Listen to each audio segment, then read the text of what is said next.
So first things first, one of the important things that we learned is that the 10 steps are not necessarily linear. I mean, you don't follow them necessarily step after step. You may find that you are at step 5 and you go to step 8 and then you go back to 6 and 7 and revisit 5 again. Professor Libby uses a great analogy that the political process is more like dance steps than stair steps. That said, step 1 is always step 1, and that is to identify an issue. So in our case, I work for a nonprofit that supports law enforcement that investigate internet crimes against children around the country.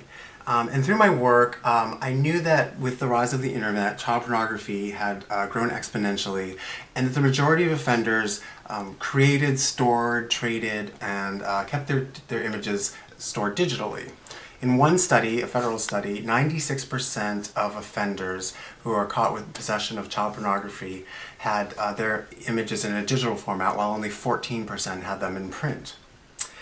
So one of the issues that I became aware of in California law is that one of the professions that's required by law in California to report child pornography if they come across it through their course of work are commercial film developers. So like your Kodak store.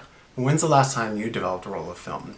So this law is really out of date, and we felt that it really needed to be updated to account for the digital age. And so one profession that we felt would be more likely to come across child pornography through their work are commercial computer technicians.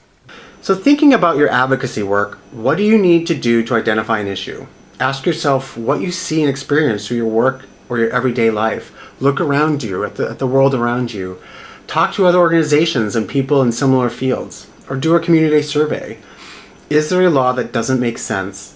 Is it out of date, or should exist but doesn't? Those can be great candidates for an issue that needs your advocacy work.